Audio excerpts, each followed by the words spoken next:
Hello दोस्तों, कैसे आप लोग सब। होपफुली आप लोग सब ठीक होंगे, खैरियत से होंगे, फिट एंड फाइन होंगे। तो welcome to one more episode of inside view with Sameer.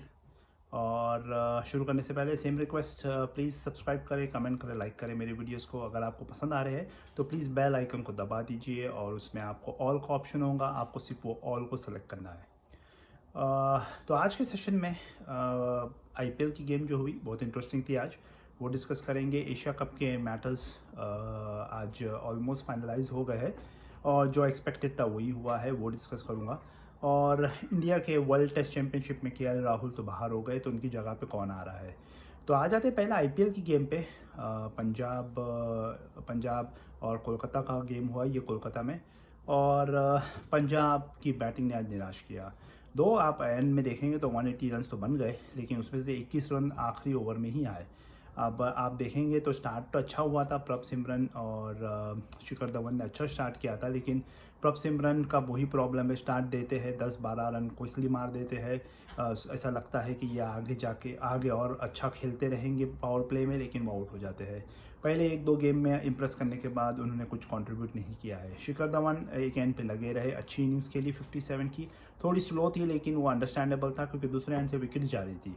Livingstone का विकेट बहुत बड़ा था, जो वरुण चक्रवर्ती ने उन्हें उन्हें उन्हें आउट किया, और वो बहुत बड़ा धक्का था। जितेश शर्मा और शिखर धवन ने ट्राई किया एक अच्छा स्कोर सेट करने के लिए, लेकिन प्रॉब्लम ये हुआ जब दोनों सेट हो गए थे तो एक के बाद एक कॉन्जिक्यूटिव ओवर्स में दोनों आउट हो गए, जितेश शर्मा और शिखर धवन। वो स्कोर टेम्पो बनाने के इसमें बड़े हिट के चक्कर में शिखर धवन आउट हुए और जितेश शर्मा तो क्लीन बोल्ड हो गए। उसके बाद प्रॉब्लम में आ गई पंजाब। ऐसा लग रहा था कि 150-160 रन तक ही जाएंगे, लेकिन शाहरुख खान ने लास्ट में अच्छी इनिंग्स मारी। कोलकाता का ये प्रॉब्लम है कि स्पिनर्स तो अच्छे हैं, सुनील नारायण, वरुण चक्रवर्ती, सुयश शर्मा अच्छे स्पिनर्स है, डिसेंट। उसमें से सुनील नारायण और वरुण चक्रवर्ती तो मिस्ट्री स्पिनर्स है और मैच जिता सकते हैं आपको। बट प्रॉब्लम ये होता है उनके सीमर्स। अब आज उन्होंने दो इंडियन सीमर्स पे डिपेंड किया, उसमें से एक हर्षित थे और एक I think Vaibhav Arora. But दोनों इफेक्टिव नहीं दिखे। पहले स्पेल में भी पावर प्ले में उन्होंने बहुत रन्स दिए, बहुत शॉर्ट बॉल डाली, या तो शॉर्ट बॉल डाल रहे थे या तो हाफ वॉलीज डाल रहे थे। और आखिरी ओवर में तो हर्षित को 21 रन आ गए, और वो 21 रन ऐसा लगता था कि मैच चेंज कर सकते हैं। लेकिन 180 का टोटल जो है वो कोलकाता में, अगर सेकेंड बैटिंग आप कर रहे हो और ड्यूट ज़रा भी आ जाए तो 180 का टोटल बड़ा नहीं है। उसकी स्क्वायर बाउंड्रीज ज़्यादा बड़ी नहीं है, बैट्समैन आराम से 4-6 लगा सकते हैं। हाँ, लेकिन जब बॉल पिच टर्न होना शुरू होए तो वह डिफ़िकल्ट होता है। अब शिखर धवन का यही समझ में नहीं आया। उन्होंने टॉस जीत के पहले बल्लेबाजी की और कहा कि पिच ड्राई है, लेकिन जब बॉलिंग करने आया तो उनके स्पिनर्स राहुल चहर को तो उन्होंने अच्छा यूज़ किया, लेकिन हरप्रीत बरार को सिर्फ एक ही ओवर दिया। उन्होंने एक ही ओवर किया और 4 रन खेल गए, और तीसरा कोई उनके पास स्पिनिंग ऑप्शन नहीं था। अगर हरप्रीत बरार को कुछ इंजरी कंसर्न्स थे तो उनके पास तीसरा कोई स्पिनर नहीं था। तो इसीलिए मुझे समझ में नहीं आया कि उन्होंने पहले बल्लेबाजी सिर्फ ये बेसिस पे की कि विकेट ड्राई है और टर्न होगा। सैम करन ने कुछ इफेक्टिवनेस दिखाई नहीं। अर्शदीप सिंह ने आखिरी ओवर अच्छा डाला, लेकिन पहले स्पेल में काफ़ी रन्स खेले गए वो भी।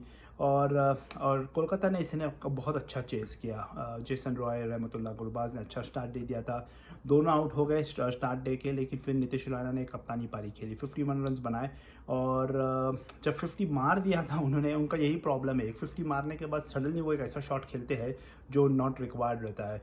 उन्होंने एक स्विच हिट मारने गए, वो भी सुनील नारायण की गेंद पे, और वो टॉप एज लेके गेंद गई डीप में और इजीली वो आउट हो गए। एंड्रे रसल ज़रा भी फॉर्म में नहीं लग रहे थे स्टार्ट में। ऐसा लग रहा था बहुत स्क्रैची इनिंग्स खेल रहे थे। लेकिन गेम वहाँ बदली जहाँ रिंकू सिंह आए। रिंकू सिंह ने आते के साथ ही एलिस को एक बेहतरीन 6 मारा और रन रेट को थोड़ा कंट्रोल कर लिया। और सैम करन ने गिफ्ट बॉल्स डाले। गिफ्ट बॉल का मतलब उन्होंने वो बॉल स्लॉट में डाले एंड्रू रसल को, जो वो आधी रात को भी उन बॉल पे 6 मार सकते हैं। और उन्होंने वही किया। दो 6 मारने के बाद तो गेम तो पूरा आ ही गया था कोलकाता के हिस्से में। बट क्रिकेट है, चेंजेस होते रहते हैं। अर्शदीप ने बेहतरीन लास्ट ओवर डाला, लेकिन अर्शदीप का यही प्रॉब्लम मैं देखता आया हूँ, वो राइट हैंडर को तो अच्छी गेंदें डाल लेते हैं, यॉर्कर भी अच्छा डालते हैं, आउटसाइड दी ऑफ स्टंप भी फुल बॉल अच्छे डालते हैं, बट जैसे ही एक लेफ्ट हैंडर आता है वही चीज़ वो लेफ्ट हैंडर के अगेंस्ट स्ट्रगल करते हैं, वो फुल टॉसेस डालते हैं, नो बॉल्स डालते हैं। आपने देखा होगा उनके लास्ट मैच में तिलक वर्मा के अगेंस्ट भी उन्होंने बहुत ही ख़राब बॉलिंग डाली थी मुंबई के अगेंस्ट, जब उनका मैच था वानखेड़े स्टेडियम में।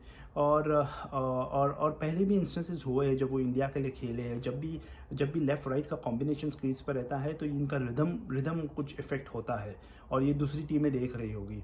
आज भी वही हुआ, जब भी एंड्रू रसल बैटिंग कर रहे थे तो उनको वो बेहतरीन outside the off stump yorker डाल रहे थे, या अगर एंड्रू रसल मार भी रहे थे तो उनको एलिवेशन नहीं मिल रहा था, बॉल सीधा फील्डर्स के पास जा रही थी, अकॉर्डिंग टू द फील्ड डाल रहे थे। लेकिन जैसे ही रिंकू सिंह आते थे तो उनको hip high full toss, leg पे फुल टॉस, अभी आखिरी बॉल पर भी 2 रन चाहिए थे तो उन्होंने फुल टॉस डाला उनके पैड्स के ऊपर, जिसे रिंकू सिंह ने आराम से चौका मार दिया। रिंकू सिंह का तो ये IPL है, ये आई थिंक 4th इंस्टेंस है जहाँ उन्होंने गेम कोलकाता नाइट राइडर्स के लिए फिनिश किया है।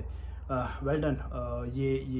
ये परफॉर्मेंसेस अगर उनके आते रहे और भी गेम्स में तो इंडिया की T20 टीम के लिए उनका कॉल तो ज़रूर आएगा उन्हें, अगर वो ऐसी फिनिश करते रहे तो कोलकाता अब भी है फ्रे में, 10 पॉइंट्स पे आ गए। अब 5 टीम, अगर आप देखेंगे पॉइंट्स टेबल पे 5 टीम अभी 10 पॉइंट्स पे है, तो मज़ेदार होता जा रहा है IPL। कल का गेम बड़ा है, मुंबई इंडियंस और RCB, और देखते हैं इसमें हमारे हिटमैन शर्मा या किंग कोहली कौन सा प्लेयर इनमें से अपनी टीम को जिता पाता है। अब आ जाते हैं एशिया कप के कुछ अपडेट्स पे, और जैसे ही मैंने कहा था एशिया कप पाकिस्तान से बाहर जाने वाला है, और ख़बरें आ गई है कि श्रीलंका ने अपना हाथ खड़ा कर दिया है कि उन्हें ये होस्ट करना है अगर पाकिस्तान इंटरेस्टेड नहीं है तो। और पाकिस्तान का जो हाइब्रिड मॉडल का जो प्रपोजल था वो इंडिया, श्रीलंका, बांग्लादेश तीनों ने रिजेक्ट कर दिया है। उसे कोई भी टेकर्स नहीं मिले, कोई भी उसके लिए वोट नहीं किया, और खबरें ये भी आ रही है कि पाकिस्तान हो सकता है कि एशिया कप को बॉयकॉट कर दे, क्योंकि वो श्रीलंका में होने वाला है। अगर वो ये करते हैं तो उन्हीं का नुकसान है। $3 मिलियन प्लस जो स्पॉन्सर्स उन्हें मिलते हैं प्लेयर्स के जर्सीज पे, वो पैसे से वो हाथ धो बैठेंगे, और ये बहुत बड़ी रकम है, और एक आइसोलेट हो जाएंगे एशियन ब्लॉक में। तो उन्हें ये केयरफुल डिसीजन लेना होगा। कल तक वो डिसीजन ले लेंगे कि वो एशिया कप खेलने वाले हैं कि नहीं, लेकिन ये तय है कि उनका हाइब्रिड मॉडल का जो प्रपोजल था, जहाँ इंडिया अपने मैचेस दूसरी कंट्री में खेले, बाकी का एशिया कप पाकिस्तान में हो, ये रिजेक्ट हो गया है, और Asia cup has been moved out of Pakistan. Sri Lanka में ये होगा, और डम्बुला और पाले के लिए ये दो वेन्यूज़ फ़िलहाल डिसाइड हो रहे हैं एशिया कप कराने के लिए। तो अगर वो नहीं आते हैं तो Asia cup will go ahead, ऐसी बातें आ रही है। एशिया कप रद्द नहीं होगा, और Asia cup India, Sri Lanka, Bangladesh, Afghanistan, Nepal और UAE पाकिस्तान की जगह पे आ जाएगा। तो अगेन पाकिस्तान एशियन ब्लॉक से आइसोलेट हो जाएगा, और अगर वर्ल्ड कप भी अगर वो बॉयकॉट करते हैं तो उसका भी उन्हें हर्जाना भरना पड़ेगा। ये ईगो का टाइम नहीं है, ये थोड़ा ब्रेन्स को यूज़ करने का टाइम है, जहां उन्हें अपना ईगो को साइड पे रख के श्रीलंका में पूरा टूर्नामेंट करा लेना चाहिए, और होस्टिंग राइट्स अपने पास ही रखना चाहिए, ताकि उन्हें $5 मिलियन तो नहीं, क्योंकि श्रीलंका में कराएंगे तो उसको उन्हें वो राइट्स का पैसा शेयर करना पड़ेगा श्रीलंका के साथ, लेकिन एटलीस्ट उन्हें $2.5-3 मिलियन उनके खाते में आएंगे। तो उन्हें ये सोचना है। अब देखते हैं कल उसके बारे में क्या होता है, लेकिन इंडिया ने तो गेम खेल ली। इंडिया ने वही किया जो उन्हें करना था।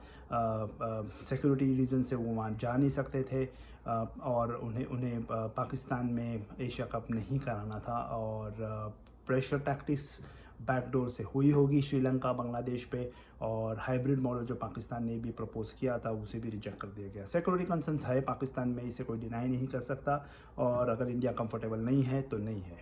इसका कोई सोल्यूशन नहीं है। सोल्यूशन यही है कि एशिया कप को एक न्यूट्रल वेन्यू पर किया जाए और पाकिस्तान होस्ट करे। तो देखते हैं पाकिस्तान इसके फाइनल डिसीजन क्या लेता है, इसके बारे में कल तक पता चल जाएगा। और तीसरी न्यूज़ है वर्ल्ड टेस्ट चैम्पियनशिप की। तो हमें सबको पता है KL राहुल इज़ इंजर्ड, और ये ब्लेसिंग इन डिस्गाइज भी हो सकती है इंडिया के लिए, लेकिन उनकी जगह पे ईशान किशन आ गए हैं, और इंडिया ने सूर्य कुमार यादव और ऋतुराज गायकवाड़ को भी स्क्वाड के साथ रखा है। अब यहाँ मुझे थोड़ा डाउट हो रहा है रोहित शर्मा की फ़िटनेस पे, क्योंकि ऋतुराज गायकवाड़ को अगर स्पेशली लेके जा रहे हैं, वो ओपनिंग बैट्समैन है, तो हो सकता है उन्हें उनका बैकअप लेने के लिए तैयार किया जा रहा हो। तो कुछ भी हो सकता है। और कल का गेम देखना मत भूलिएगा, आईपीएल का, आरसीबी और मुंबई इंडियंस का। और ये मज़ेदार गेम होने वाला है। मुझे लगता है ये गेम मुंबई इंडियंस जीतेगा, क्योंकि क्योंकि एक क्लैश जब ऐसा ऐसा होता है, डू और डाई जैसे सिनेरियोज हो जाते हैं मुंबई इंडियंस के लिए, तो वहाँ वो हमेशा जीतते हैं। तो देखते हैं कल क्या होता है। आज के लिए इतना ही दोस्तों। आप अपना ध्यान रखें, मेरे चैनल को सब्सक्राइब करते रहे, लाइक करते रहे, और मैं आपसे फिर कल मिलता हूँ। तब तक के लिए मेरी तरफ से अलविदा।